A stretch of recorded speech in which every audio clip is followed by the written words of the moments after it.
Well, g'day. I'm Pauline Rogers and I'm the owner of Pauline's Quilters World here in Australia. I just want to bring something to everybody's attention. I am the original designer of the Sasher tool. Designed it many years ago to help myself fold fabric, whether it be on the bias or straight grain and for whatever reason. But I am really mad. No, I'm not mad, I'm shitty. I'm really annoyed that we now have companies out there who are copying my intellectual property.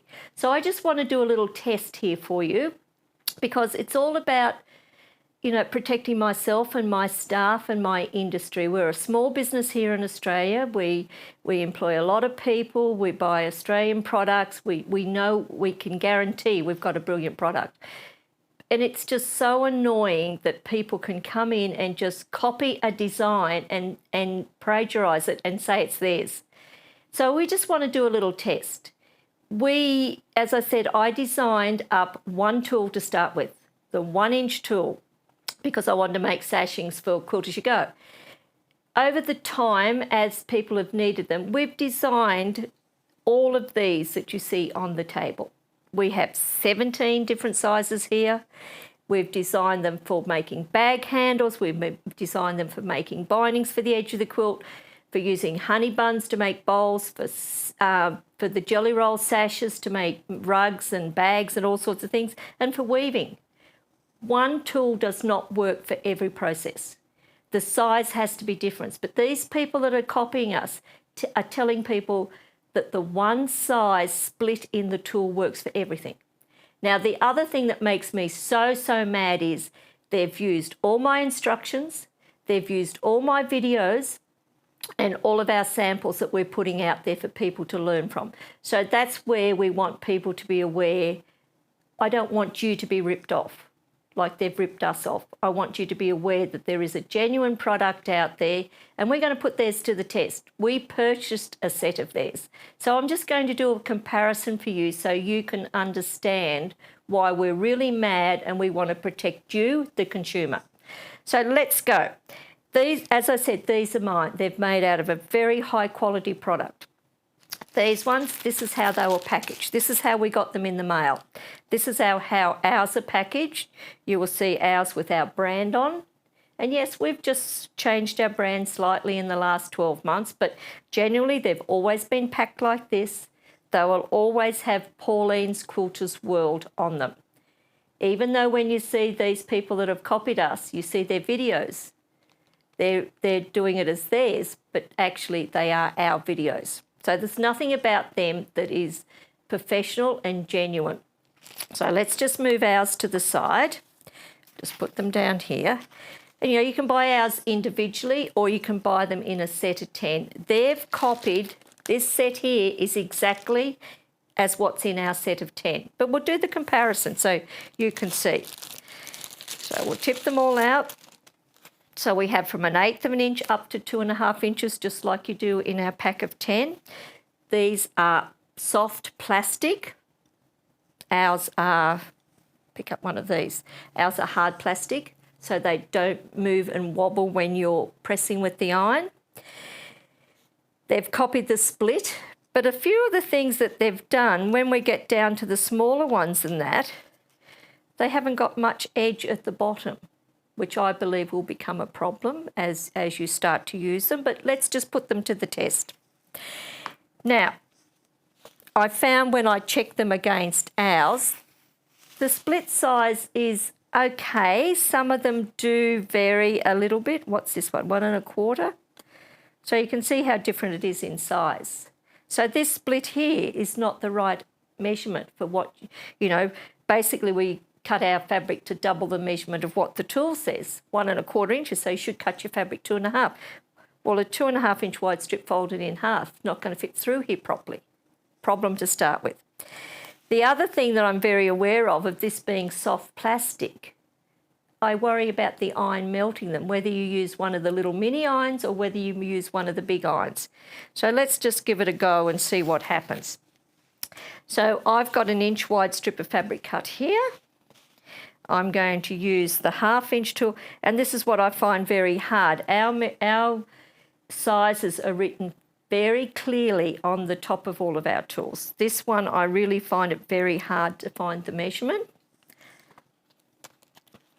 So that may be not a problem to a lot of people, but it is a problem to me. Sorry, I need the 1/2 inch. So there's the 1/2 inch. And, you know, we all know, if you've watched my videos, you know you fold your fabric in at the sides. We then put it into the tool. So that's a 1 inch strip of fabric that's really not fitting through that split. It's doubling it up a bit, so that's meaning that that size is not exactly right. We pin, whatever pin you pin with.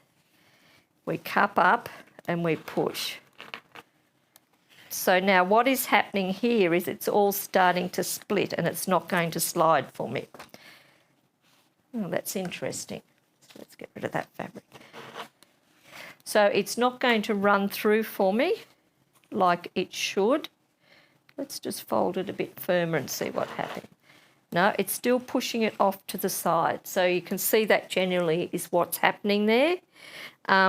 Let's just cut that bit of fabric off. And we'll put it through one of ours and just see what happens here. So we'll fold in and in like we did before. We'll grab our 1/2 inch one. Where's my 1/2? We'll put it into the tool. Yes, it fits in there nicely. It fits, it's the right measurement. So we are still working off the same bit of fabric that we were using for theirs. We'll cup up the sides and we'll push with the iron. And there we have it running down like it should. So that's the difference that we've found so far. Now, let's do a binding. We've got a binding strip cut 2.5 inches wide. Fold it. Now we need the 1 1/4 inch one. Pop it through and we will pin. Now that's working fine. Oh, look, it's doubled it up here for some reason or other. Don't know why that would have been. Maybe it's the way I held the fabric. Let's cut that fabric off. Now, fold it again. We'll put it through our 1 1/4 inch tool. So it's just like, I don't know why people feel that they need to copy other people, why they can't come up with a genuine idea. You know, we have lots of beautiful shops that support our tools and sell them. We have great distributors all over the world that sell to all the different shops, and you can see that's working perfectly fine. It's not doubling up, not doing anything wrong, and it does run much smoother, and I think it's because of the quality of the plastic. Now, the other thing that I find that they're promoting these for, that they can do the jelly roll.